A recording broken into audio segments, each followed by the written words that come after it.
Hello, and welcome to the first episode of the Young Folks' newest podcast, Define Conversations on Hollywood and Diversity. I am your host, Gabrielle Bondi, and for this premiere episode, I'm joined by TYF's film editor, Allyson Johnson, and writer, Melissa Berne.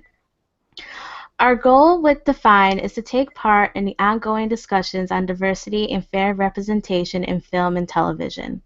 We hope to deconstruct stereotypes, inform audiences, and do our part to help make our voices louder so our demands can be heard and seriously considered.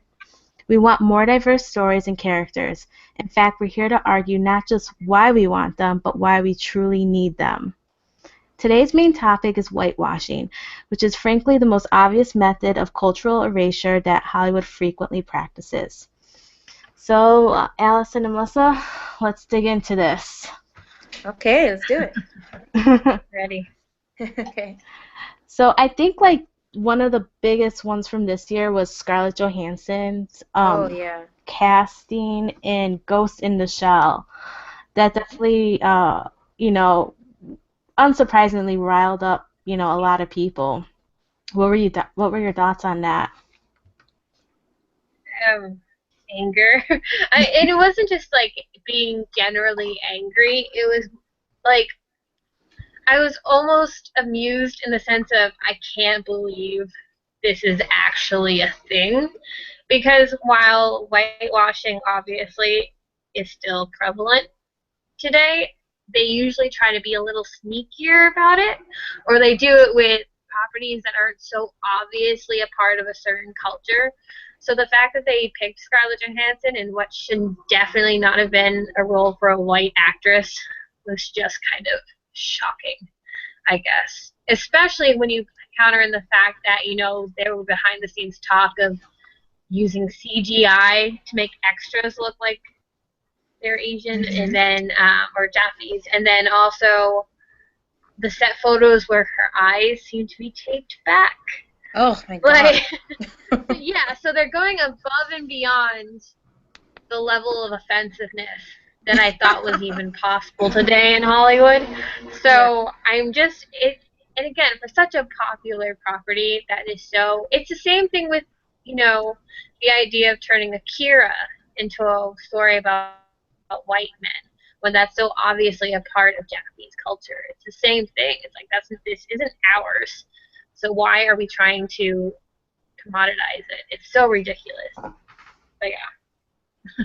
Yeah, I mean, I definitely see and feel the anger coming off of that casting, and I don't know, in a way, I feel a little bad that she might be getting all this backlash. Scarlett Johansson. I know. But I don't know. Did she audition for this? Was this offered to her? What's the story behind there? But the thing is, even if she had auditioned for it, she's not exactly someone who's probably struggling for roles at the same time. So it kind of leads you to think, well, are these casting directors being a little lazy? Or just well, she's the fourth person that came in, so let's just give it to her. I feel like maybe they should have tried a little bit harder, because it's just in a time where I feel like diversity is being looked upon more and more closely now more than ever. You would think that they would be a little bit more careful about it. There are so many talented actors out there that are under the radar that you never even hear about, that you don't know about, because it's the same actors who always get the same roles. And there's all this talk about how, well, it's the culture and there aren't any, famous Asian actors that could bring butts into the seats in the theaters. Maybe that's true, but maybe it's time that we could, take the risk in casting the next, Asian superstar. There was a time where, you had Jackie Chan and Jet Li and Lucy Liu making films all in the same decade. And now in this day and age, it's kind of unheard of. And it's kind of sad, because makes you think again, why are they not taking that risk into taking the time to make superstars again, superstars that are not Caucasian. So that's how I feel about it. Well, that's the thing too. It's I think we have to give Hollywood a lot more credit with how power they have that they can make anyone into a star.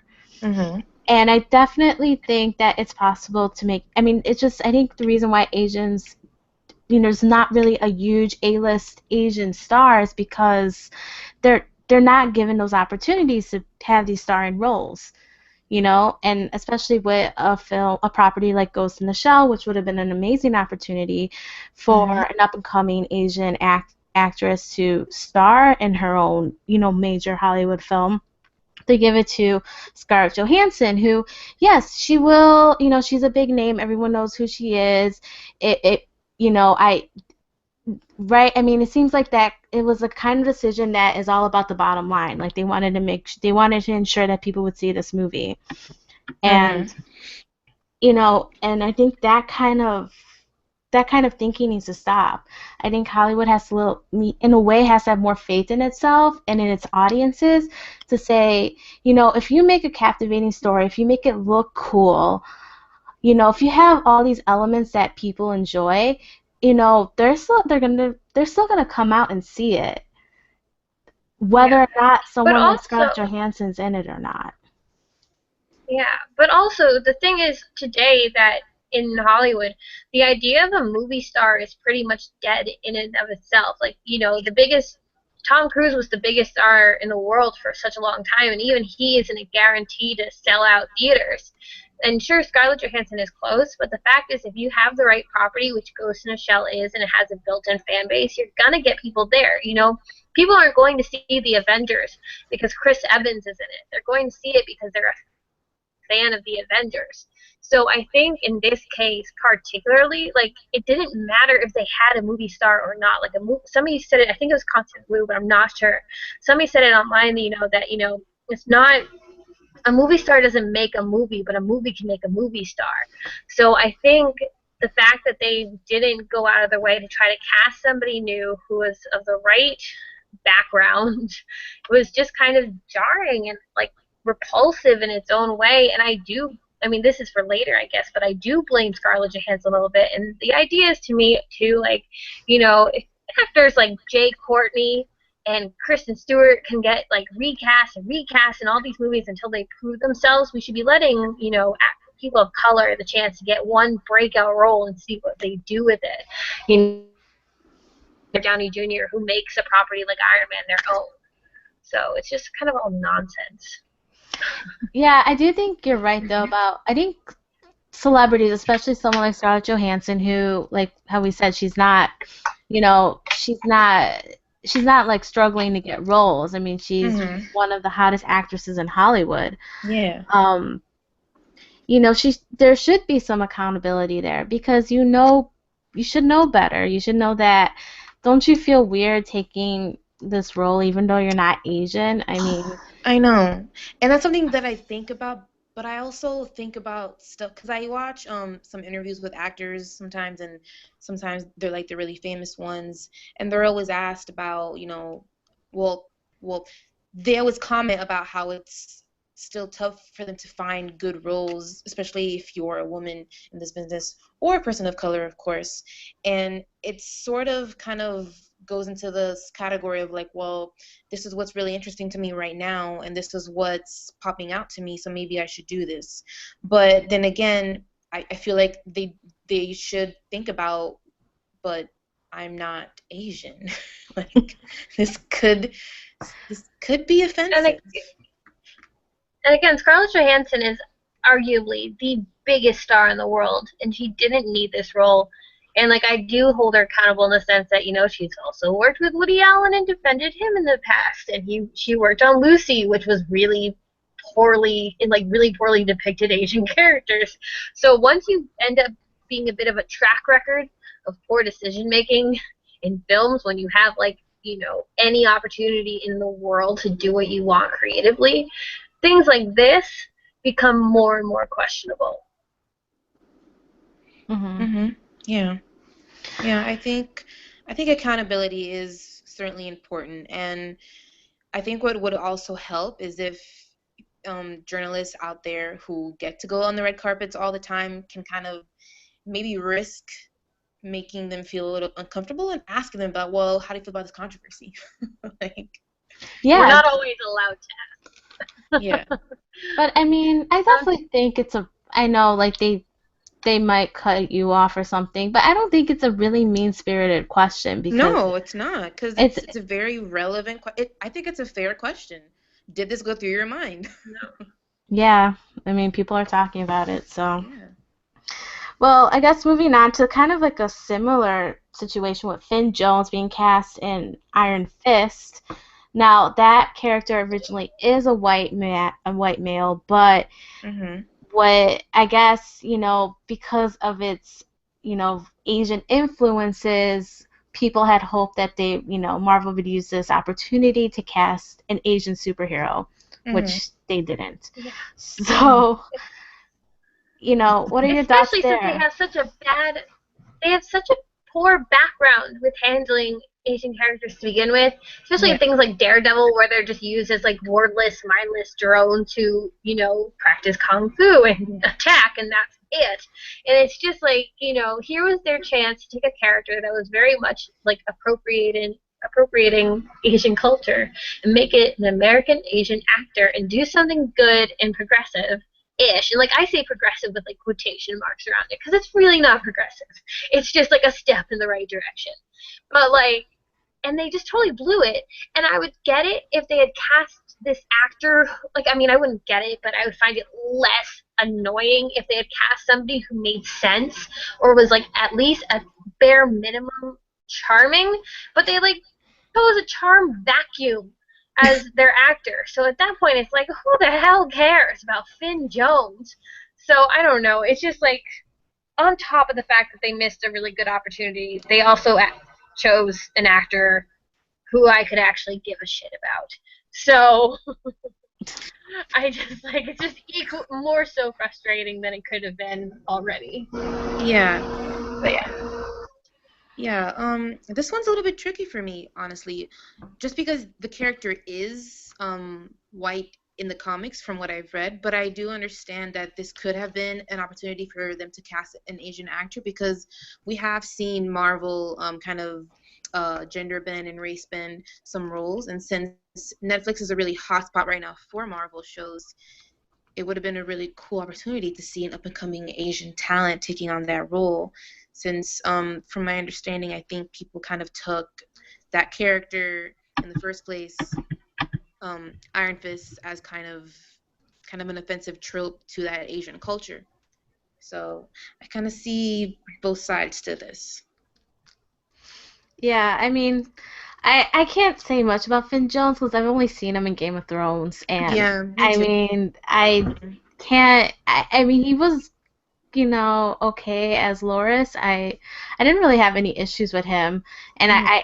I have no idea what he'll do with Iron Fist. I mean, Yeah, I'm open to whatever his performance may be, but I yeah, do think, yeah, I mean, I do feel for, I mean, if you think about it, especially, if you're a person of color and you hardly ever get to see, you know, major characters or even like superheroes per se, like, ones that look like you or come from your same background. So that's where I kind of feel for um kind of fans of this genre that, you don't Yeah. get to see these kind of people.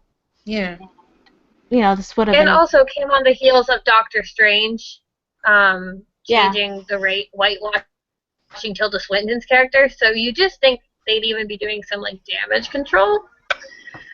But I don't know. It does annoy me personally, just because I feel like it was such an obvious course correction, and they already had to do it with the Mandarin in Iron Man 3, where that could have been a like severely offensive trope, and then they fixed it and they subverted expectations. And I just think they should have done the same thing for Iron Fist. I'm really like tentatively curious about how they work around this one. Yeah, I mean, they have a very, pretty solid track record with, their Netflix shows. I mean, yeah. I really, I love Jessica Jones, and I'm Oh my really God, looking me forward to too. Luke Cage. I Um, do too, but even think about Daredevil and Jessica Jones. They're like the two main characters, and spoilers for anybody who hasn't watched, don't listen for a second, but like they killed the only black characters on those shows except for Luke Cage, who gets knocked out for a couple of episodes. So it's just like these shows have really bad track record. Even if I like them and I can appreciate watching them and like I enjoy them, obviously, they have bad track record with people of color. So it just seems like, on top of all the controversy with Doctor Strange, on top of the fact that, Marvel hasn't exactly been a welcoming home to diversity up until like the Spider-Man casting, that maybe this would be where they would like start to save face. So missed opportunity is the nicest way I'll put it. Yeah. Well, like, in kind of, like, in response to all this, especially, like, with last year, Emma Stone being cast in Aloha as a partially Asian character. That is ridiculous. And you know what? I like Emma people Stone. Who look... I like Emma Stone. I do, too. And I want to ask her, what the F? And, like, nobody who looks like me should be playing an Asian role, okay? Like, I don't care if she was also a redhead. Shut up. Like, it's just the worst justification. And Emma Stone, Emma Stone is another one who's hot right now, who just got an Oscar nomination last year, and she's not necessarily struggling for roles either. But my question is, maybe she really wanted to work on the script, or she really wanted to work with the director. So I feel like I'm sure there were Asian actors who did too. Yeah. Well, I think what like Melissa's trying to say is that she didn't really care about playing an Asian or taking a role away because she wanted to work with this director and this. Yeah, like no, and I don't think get she was. That. I just think that's the problem. Yeah, I mean, ignorance is part of the problem, because I don't feel like they're doing this like in a malicious way. Like, I'm gonna take this Asian role away from somebody, but they're just thinking about like, I want to work with this person and I want to work on this wonderful script or whatever. You know what I mean? So they're just thinking about what's gonna feed their craft. I haven't seen it. I haven't seen it, but I'm saying from an actress perspective, probably maybe when you're working on something, you're gonna hope that it's good. So that's why you want to keep on doing it. Yeah. No, that makes sense. I mean, yeah, but you're right. Ignorance is like a big part of the problem, especially with actors taking these roles. And I think that's why like we're here and like, everyone on Twitter is here for just to speak out, because if you don't tell them what they did is wrong, they're just going to keep on doing it. And yes, some people will keep on doing it despite what you say, but as long as I think, when you really drive it into their head, like, hey, like that was not cool, it's it has to speak through, it has to get through somehow. Yeah, and that's why I don't think so, because people are still working with Woody Allen. Oh man, that's a whole other podcast, girl.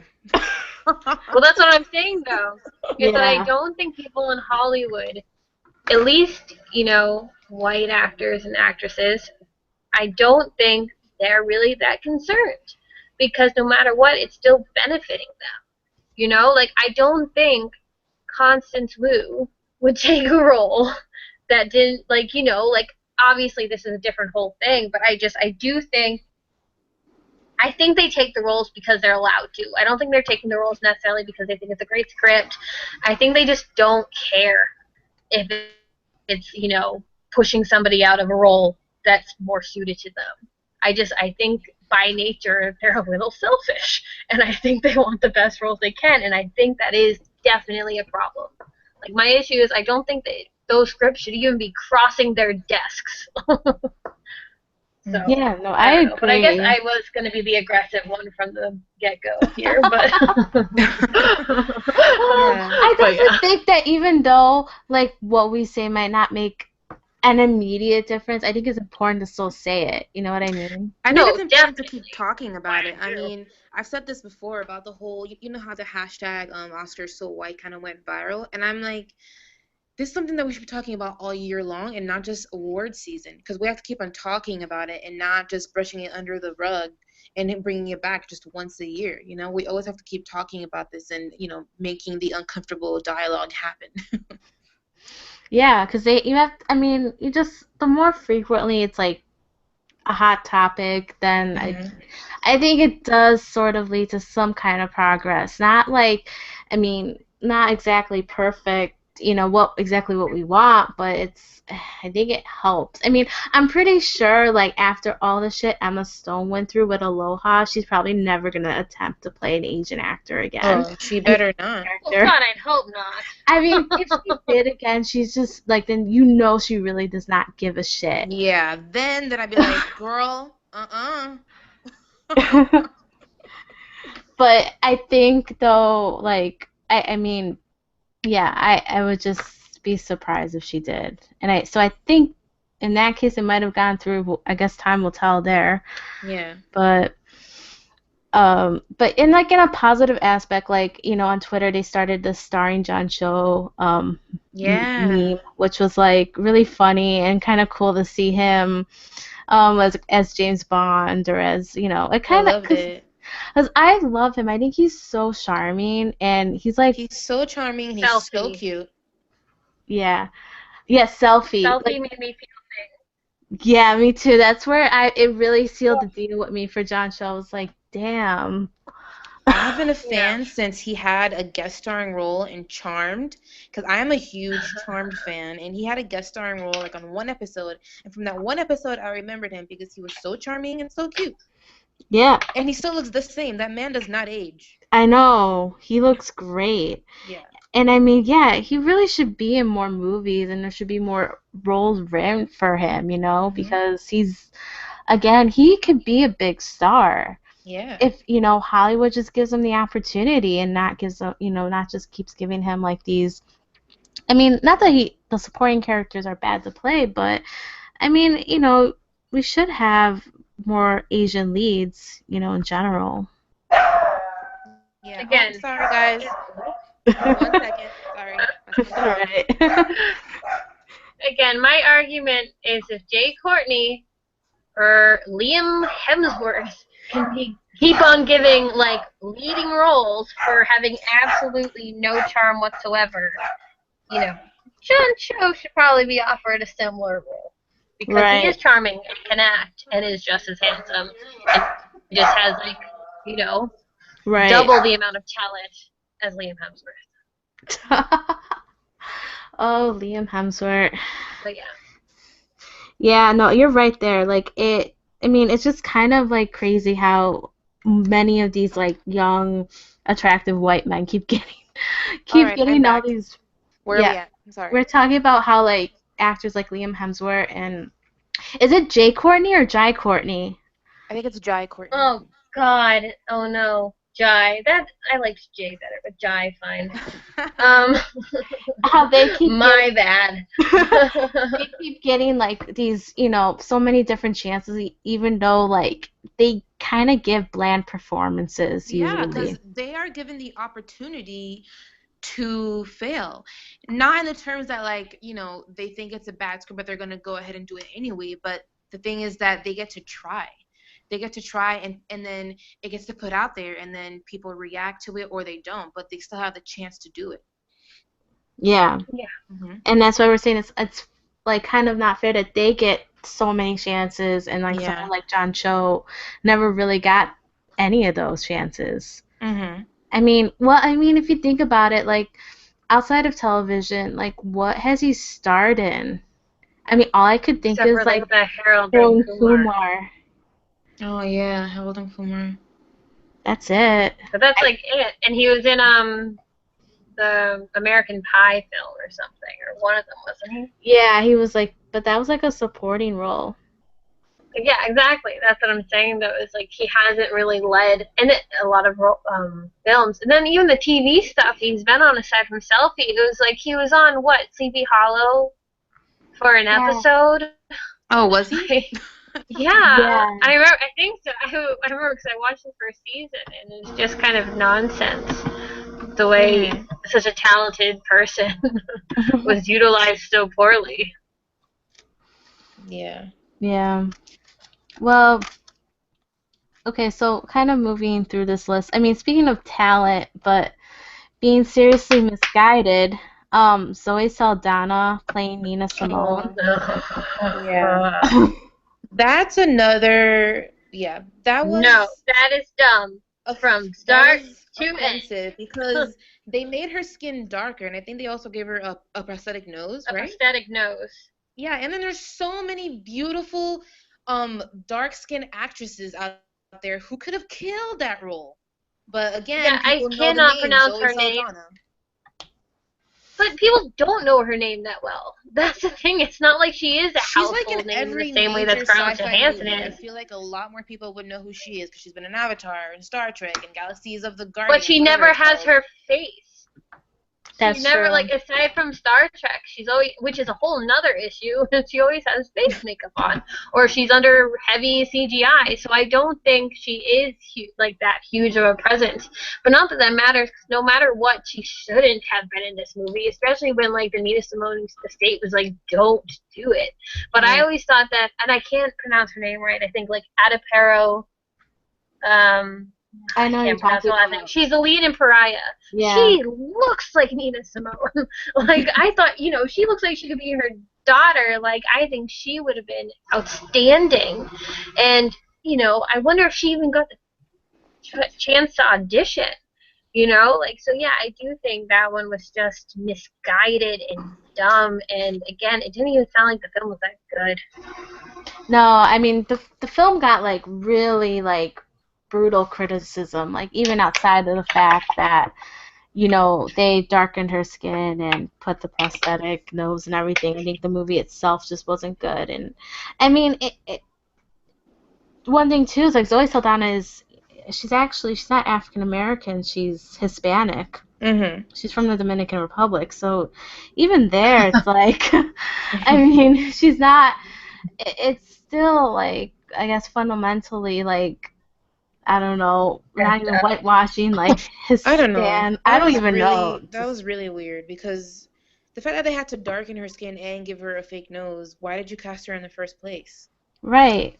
Like, I mean, I guess, I don't know what happened to make, them want to do that. I mean, of course, I understand wanting to play Nina Simone, a character like her. I think that is something that is attractive, probably to a lot of actresses, but I think you got to honor who Nina Simone is at the same time, and that means, choosing the right person to play her. And didn't that go against everything that Nina Simone also believed in, and the idea of loving yourself and like showing more, like shining a spotlight on, darker women? Yeah. So like to then cast a more like conventionally pretty woman as her seems distasteful. Definitely. For sure. Like, I guess in another weird kind of thing that I was very annoyed with, and I think a lot of people in our generation would be really annoyed with, was that Elizabeth Banks was cast as Rita Repulsa in the new Power Rangers movie. And, like, I mean, I think the original Rita Repulsa was Filipino. Is that correct? I never watched or really knew anything about it, so that was one that kind of went over my head. From what I read, the villain was originally, I think, Japanese. Oh, Japanese. Yeah. Yeah, she was she was definitely Asian, like a little bit like more darker Asian. But I mean, I loved Power Rangers as a kid. Like, yeah, me too. I like watched it, loyally every day. Me and too. So yeah, when they showed her, I was like, but that's not Rita Repulsa. And I mean, I just think that while the character itself wasn't necessarily like had an assigned race, I definitely think they should have just honored how the original actor looked. And again, it's just a wasted opportunity to cast, another Asian actor in a major role. Again, especially when they cast like Elizabeth Banks, who isn't exactly like, I don't know, like really so talented that you'd think like she would eclipse, a maybe I don't know, because most of the cast, I think the people who are playing the Rangers, they're not really well known. At least I don't know any of them, and maybe they wanted to have at least someone some people might know. to, again, pull in people to watch the movie. Yeah, I mean, But again, people are going to go because it's Power Rangers, though. Nobody's going to see an Elizabeth Banks movie.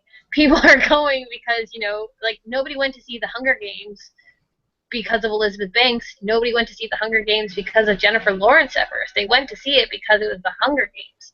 Like, Well, so they I might don't have in mind think they in might these have in mind situations. to kind of turn fans who probably might not have watched the original and might want to turn over some new fans, and they want to see maybe a familiar face, since the entire cast is completely new. yeah, I mean that. I guess. Yeah, But Bryan Cranston's in it. yeah. Now he's in it. He got cast like a bit later as Zordon. Yeah, like later on. Yeah. Yeah, I mean, I know, but I just, like,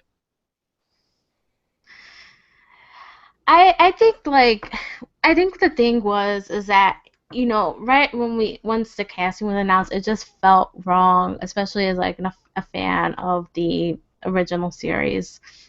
I just didn't think. I mean, I don't know. Elizabeth Banks doesn't seem very villainy to me, and Rita Repulsa I mean, for a children's show, was a pretty good villain. So yeah, I mean, I understand the logic behind choosing her. I mean, she's probably the, biggest name of the cast and, Yeah. outside of Cranston now. But again, it's like kind of like when does it stop becoming about the bottom line? You know? it should already. Again, like I said, people aren't going to these movies because who's in them. They're just not. Like, it's just the business of Hollywood is about the properties and not about the people anyway. Mm-hmm. So there really is no justification except for the fact that it's inherently a racist business. And, like, not to say that anywhere else is much better, but in Hollywood we can, like, see it in a spotlight. So I just, like, I'm so far past the idea of forgiving these people who already have it rather easy. They have cushy positions, and they are the gatekeepers in a sense to what people see and how people see different cultures and people and, like, different ways of life. And the fact that they keep casting the same people or whitewashing certain roles, it's just ludicrous, and it's outdated. So it's to the point where, like, no, I'm not giving a pass to Scarlett Johansson because I think she really wants to play Ghost in the Shell. She should not be in that movie. Same with Emma Stone.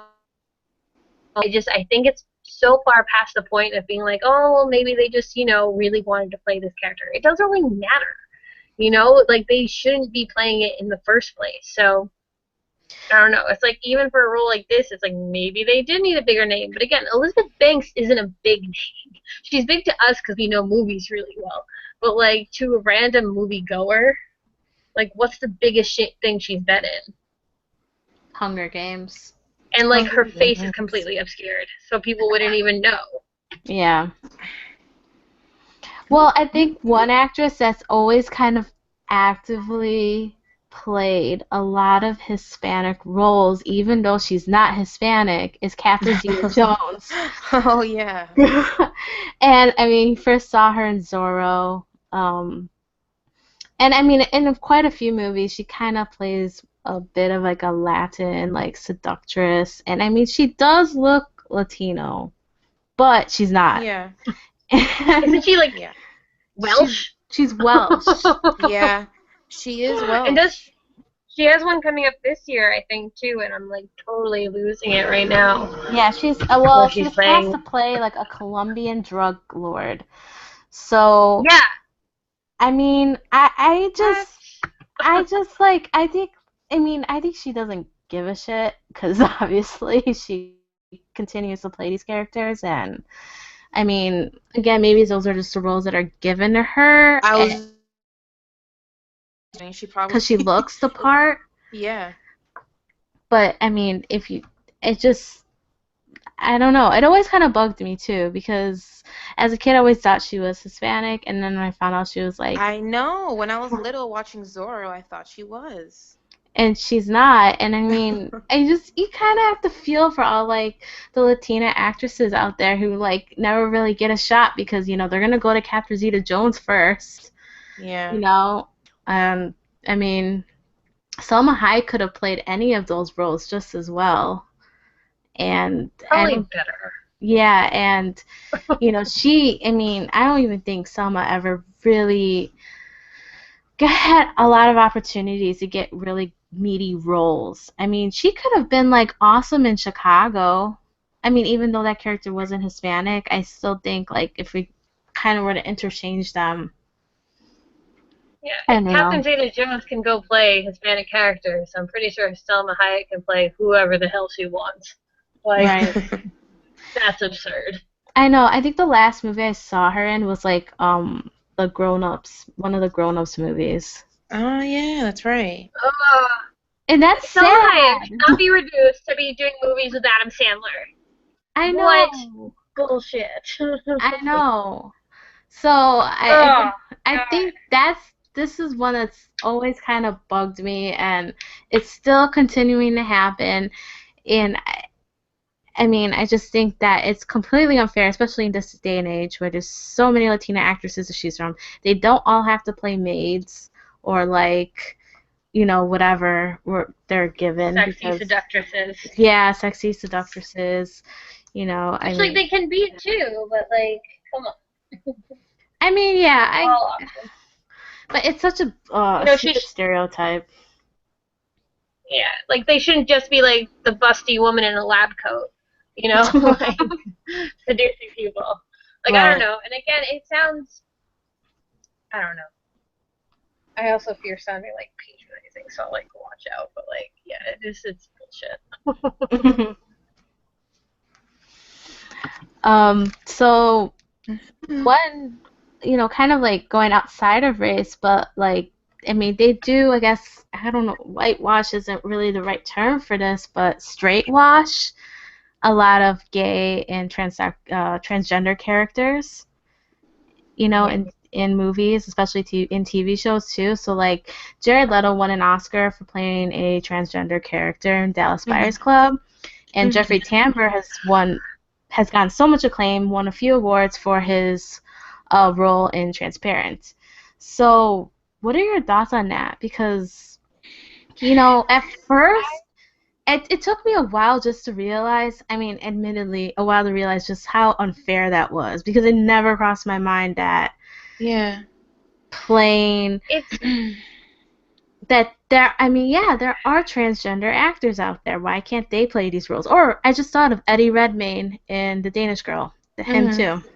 Yeah. I think my thing with this, because I don't see it, I mean, it's kind of like taking a bit of a defeatist attitude with it a little bit, is that like I kind of have to pick my fights with this one in the sense that Jeffrey Tambor at the very least has seemed to take to heart the like the fight transsexual people go through. And I don't think he's necessarily like, an advocate. Like I don't think he's like a hero of the movement or anything, but it seems like he takes it to heart. Whereas Jared Leto went on stage and made flippant comments about, going in drag and like putting on tights and like just kind of made it into a joke, and that soured his role, like his whole performance to me in such a big way, where at that point I was like, they really should have gone out there and found like a transsexual actress, I mean, and like see what they do with the role, because they obviously would have taken it with more care. Like would have I preferred Jeffrey Tambor to be recast by a trans actress? Yes, 100%. But I definitely think he's handled it with more delicacy than Leto. Yeah. I remember seeing an interview with Laverne Cox, who is on Orange is the New Black, and she was talking about this, and she was saying how it's tough because as an actor you want to be able to play anything, man, woman, or whatever, but you also come to the question of, well, why don't they cast a transgender actor for a transgender role?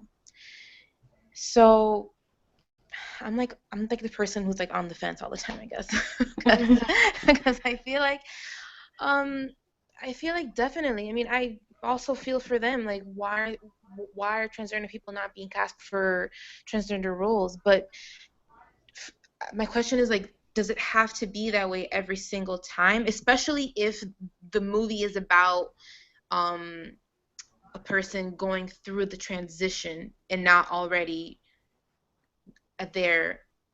when they're already a man or a woman, but going through I that transition.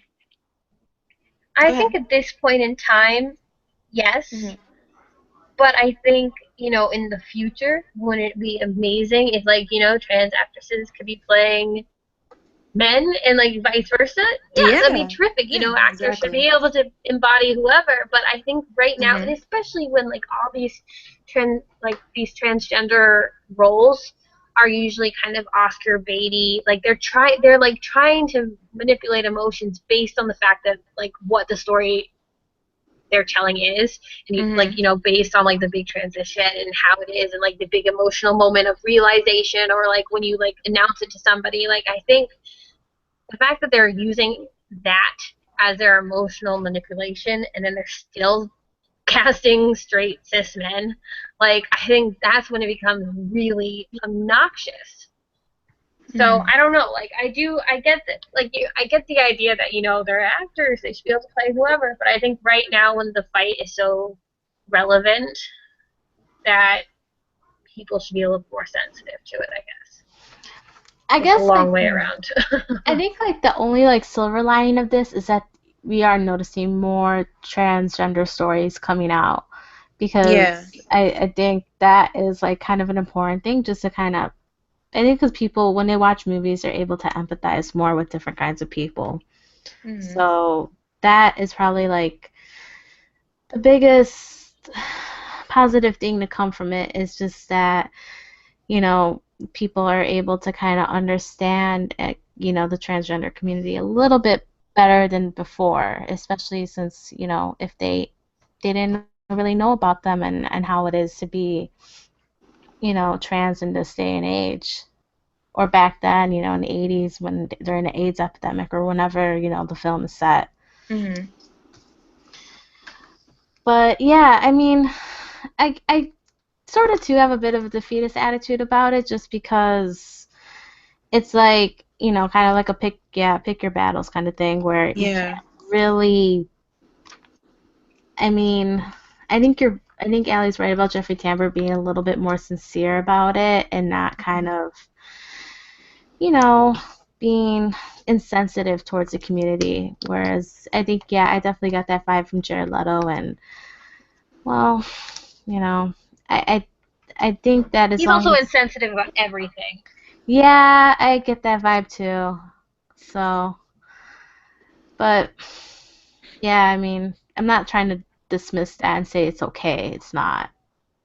It's just, but I definitely think that at least we're getting the stories. Now it's just about, getting more fair representation, and having, transgender acting community have more opportunities to tell these stories themselves. Yeah. There's a lot to work through.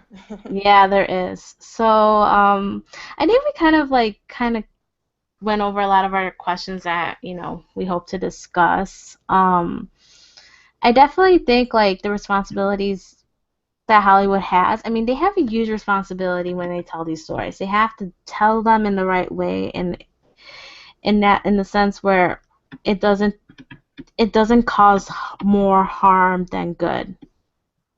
And does that make sense? I don't even know. I'm getting tired. Yeah. So, I think when you whitewash a role, it does harm, because, it makes you feel like, it can make, someone, person of color, feel like they're not worthy to be depicted on screen. Like, you can't tell your own story, is basically what they're saying. We got to tell it for you, because we're going to tell it better, in a more consumable way, because people don't want to hear it from you. They want to hear it from this person. I also think it kind of is it's kind of in the danger zone of making it seem like, well, this is normal. I mean, everyone's white, so everybody in the movies is going to be white because everybody here is just going to watch white families on screen, or white cops or white detectives or whatever it is. Yeah. So it's I think it's definitely there, because I also do think that it's also up to the audience as well to seek out those kinds of roles. Usually they are smaller films that do have a variety of roles, whether it be for women or people of color. They are, unfortunately, most of the time smaller films, but I feel like it's not just Hollywood, but it's also the audience that kind of has to show up and prove to Hollywood that we could be here and show up and see and give our money to these tickets so that we're going to watch these films as well. So I think it's But both. that is difficult, however, when those small films are only playing in cities like New York and LA and maybe Right. Boston, Mm-hmm. So I think, sure, the audience should help. I think critics should definitely be pushing certain films into the, public's eye. But I don't really think, what can we do when we don't have access to them? Mm-hmm. Yeah, that's true. I mean, I think the whole new VOD revolution has really kind of helped make films more, independent films more accessible, and Netflix as well. Oh my God, yes. Because for me, I'm like a streaming goddess. Like, I feel like I only, most of the time, if I'm in a theater, it's because I'm there for a screening, Otherwise, I'm like, oh, I'll just wait till I can see it at home. You know what I mean? So, Yeah. yeah. And that's how a lot of people are. I mean, they watch stuff at home. I know people who haven't gone to a theater in years. Yeah. They wait till they can watch it at home. So I think kind of adding those independent films, next to the more popular films on your on-demand menu goes a long way, because a lot of people don't even know what the difference between an indie and a popular film is. They'll just read the little description and be like, that sounds interesting, I'll watch it, and then they'll watch it and maybe learn something new. I mean, you never know. But yeah, I definitely think Hollywood has a lot of responsibilities that they need to uphold. And Allie's right, critics need to speak out more. Stop whining about Woody Allen and yeah. Well, don't stop whining about. Well, I mean, talking about him, if that's what you mean. Yeah. Well, no.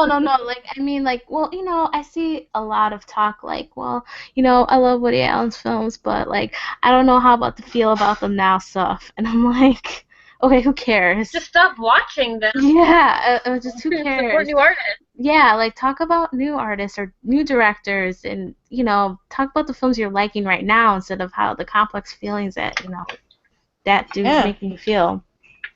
So yeah, I definitely think the media has to speak out, and I really have been impressed by everything Constant Vu has had to say recently.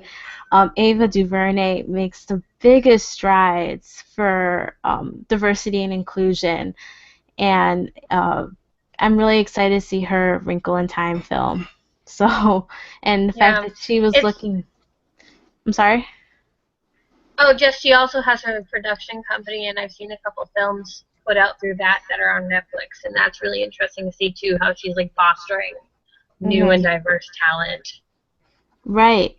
And I mean, she even put an open casting call asking for children of different races to cast in her film, which in a lot of cases you see a lot of children's films, and the majority of them are white children, or at least the leads are.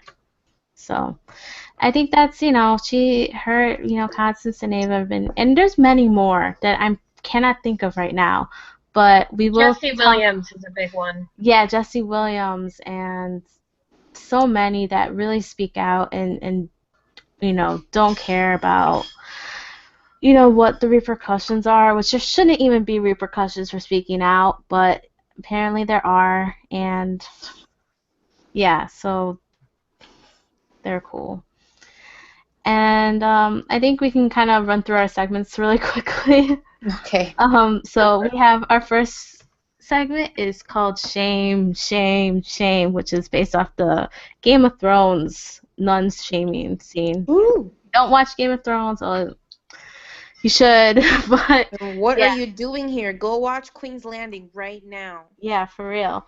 So, shame, shame, shame. Okay, who, like, in recent news has been, like, the worst example of, like, whitewashing that you've read or seen? Ooh. I have one which I think I wanted to do Ghost in the Shell, but we kind of really covered that one well.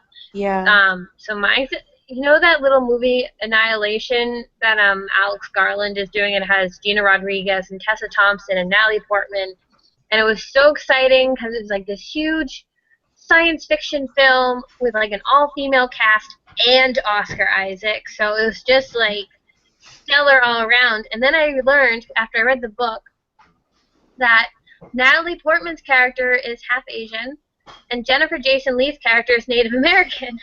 Oh. So it's just like, okay, well, you made it halfway and you cast 2 women of color, but you just like, you took the 2 leads and you still whitewashed them. And like, I guess if we're being fair, it's not explicit in the first book what their races are, but it is definitely announced later down the line. So I just was kind of out, and it ruined it because I was so excited. I was just like, it was everything I love with the science fiction and a woman cast. And then I found out that, and I was just like, oh my God, it's like, it happens everywhere. That's what it's like, even in this independent film, you know, there's a huge amount of whitewashing going on. So I'll be curious to see how that one turns out. I'll say less because I don't want to spoil the book for anybody, but there's even further things that'll be frustrating now with this development. No, that's a good one. I mean, I think we covered a lot of the recent ones that I thought of. I mean, Yeah.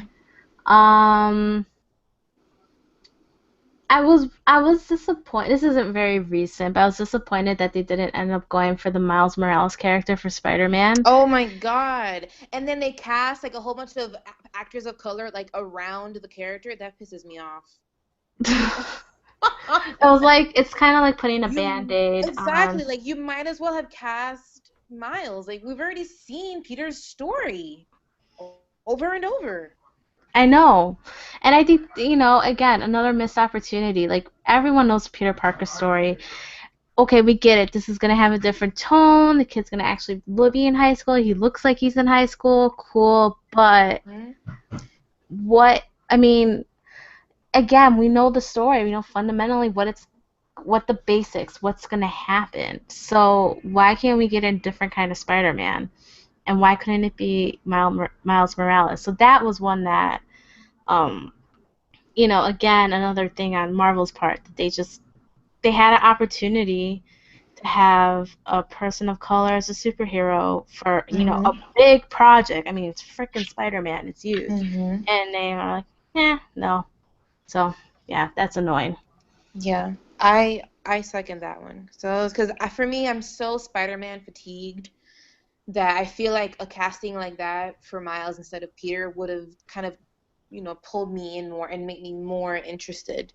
But now I'm just even more annoyed, especially now since they are going to rehash Peter's story, and then they cast a lot of actors of color, but they're in supporting roles, which is fine, but they missed an opportunity to, you know, as I was saying earlier, take that risk in creating a star, even if they were going to be unknown. But Spider-Man is a huge property, Marvel's a huge property, and that was another missed opportunity.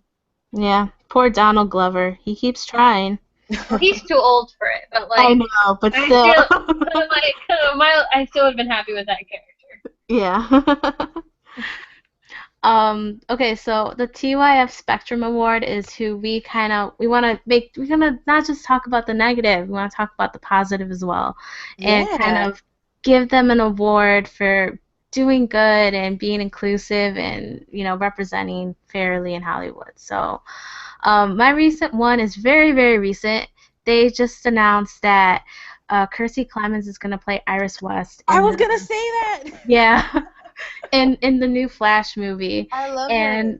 And I love that actress. I think she's funny. I liked her in Dope and in Neighbors too. So, she's great. and I'm glad that they're keeping Iris West like a woman of color, like I know. between the TV show and now the movie. So I'm kind of I'm curious. Because I was kind of hesitant about the whole Flash movie thing because I love the TV show and I still am. I mean, I'm still open to it because I don't know, for some reason I'm slightly intrigued, and I really enjoy Ezra Miller as an actor, which is why I'm like I'm getting like a little bit I'm getting accustomed to the idea, and then definitely today's news was a big move, and I have to give props to DC for being a little bit better about being diverse than Marvel has. So yeah, kudos. Yeah. And so this might be a little silly, but because we know Hollywood likes to whitewash, I applaud them for casting a mostly black cast for Black Panther. I know. I'm so excited. We're going to see Lupita and Michael B. Jordan and Chadwick Boseman and Denai from Walking Dead all together on the screen. I might combust. I'm a fan of all those people. I'm so excited. I'm so pissed off that I have to wait till 2019 to watch this because I'm so over superhero movies at this point. But there are few of them that have me intrigued, which is Black Panther, Captain Marvel. So I applaud them. I'm very happy that they did not whitewash those roles. So, yeah. Obvious, foolish pick, silly pick, but it is what it is. It's not that foolish because I mean they made that Gods of Egypt movie with like no Egyptians in it, so I'm not even getting that. Or The Last Airbender. Oh yeah. So but that one still stings. But mine's kind of an oldie but a goodie to contrast with like the newer ones, which is like I'm just happy that Shonda Rhimes continues to create original content with diverse casts, because if like her being a power player on television means that Viola Davis is on my screen every week killing it and like giving a good like career revitalization, like yes, like just please keep doing what you're doing. So like obviously her show's been around for a while now, and in all fairness I don't watch Scandal or Grey's Anatomy, but I do watch How to Get Away with Murder, and that one's diverse and has good representation for the most part, and I like seeing power figures like that in the television landscape. Like I think that's a good sign, and I think it almost goes kind of underlooked or underrated because I think the work she's doing is pretty tremendous. Definitely, I'm a big Shonda fan. Love her. Yeah, I just got into Scandal like earlier this year, and it is. I mean, I think it's nice to see a character like Kerry Washington's, who's like someone you can look up to regardless of race, because she's so poised, and I mean the shit she gets in. I mean it sucks, but handles it. I love that she gets to play a character who's not this typical, stereotypical only the strong black woman. She's a woman who's also very flawed. She's not always making right decisions. But she gets to play the spectrum of emotions and different sides to being a person and a woman. So I think it's excellent casting there, and I feel very happy and just happier that Shonda Rhimes exists and she gets to write these roles for these women, because it's just great. It's like a golden age of television right now, and thank goodness for people like Shonda Rhimes. Well, kind of segueing into that, our next segment is in all caps, support these artists, because we want you to support them, because like they're doing good things, and they're promoting like these inclusive values that we need more of in entertainment. So speaking of TV, my recommendation is to seek out Jane the Virgin, which is streaming on Netflix, and it's one of my all-time favorite shows, mainly because it's like one of the very first shows that captures that Latina like grandmother mother daughter dynamic so well. and I can say it from firsthand experience because like a lot of their conversations have been ones that I've had personally between my mother and my grandmother in the past. So it, and it's so rare to kind of see your life see something from your life depicted on TV, and kind of, and knowing that other people are going to watch it and enjoy it and kind of understand the different aspect of your life and your family life especially. So, and they don't, and while does a telenovela kind of, thing, it's still very authentic to the culture. It doesn't, when it does a stereotype, it kind of knows it is, and it's doing it for fun, but it's also saying like, yeah, this is a stereotype. You shouldn't think like this. So it really has fun, and the acting is phenomenal on it, and Gina Rodriguez is fantastic, and so is Jaime Camille, and all the rest of the female cast. They're just great. So definitely watch it if you get a chance. Cool. You just taught me how to pronounce his name. That's embarrassing for me. Wow, way to be a typical white douchebag, Allie. But like, so since everything represents me, my thing I wanted to point out was which I talk about all the time, and Gabby and I were on another podcast talking about this movie, but Advantageous, I think, from top to bottom, really understands like diverse casting and production across the board. Like, from behind the scenes to in front of the camera to the story it's telling. I just think it's, I hate this term. It's a breath of fresh air, though. Like, you just watch and you're like, oh, this is the possibilities that we have in filmmaking for diverse filmmaking, and to see these voices that are going unheard that could tell these like magnificently beautiful and moving stories. And it's still on Netflix. If you haven't seen Advantageous yet, I really genuinely think you're missing out on something special. Well, for me, so this is a really kind of old show, and it gets, I guess, kind of made fun of because it's been on for so long. And it's a show that I started watching on Netflix and that I'm watching still now. But it's a show, even though there's silly things that happen, it's kind of soap opera-y. The performances are so good, and I'm just sad that Ellen Pompeo still doesn't have an Emmy because she's so awesome on the show. I'm talking about Grey's Anatomy. Yes. For those of you who still haven't seen it, might want to give it a shot, because I've seen Shonda Rhimes started the show. She writes and she runs it, and she still is writing these stories that are so relevant. I remember, I think it was last season, she had an episode where she had where she was talking about white privilege, and it was coming in the form of Meredith's half-sister, who is black, explaining it to their sister-in-law, who's white, and she was kind of explaining how she didn't know, like, the white sister was concerned that she might have acted racist, but she didn't mean to, and then she was seeking out some advice from Maggie, who's the black sister, and she was like, I'm not the spokesperson for black people, but I'm just telling you to this.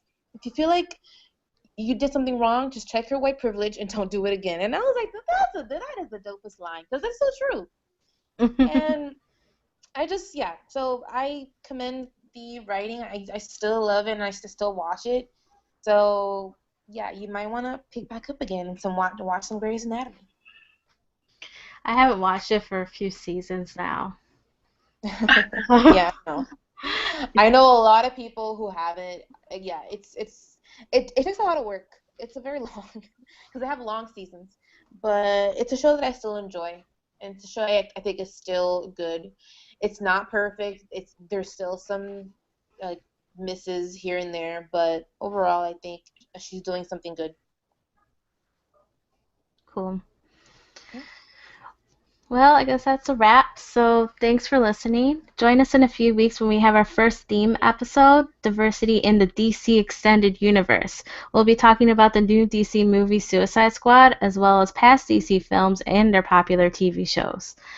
For entertainment reviews and news, please visit theyoungfolks.com. Follow us at @TYFOfficial on Twitter and like The Young Folks on Facebook.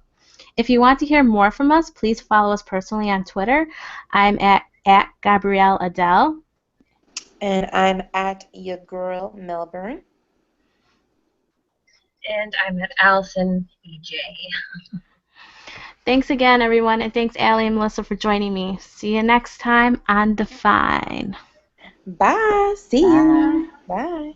Bye.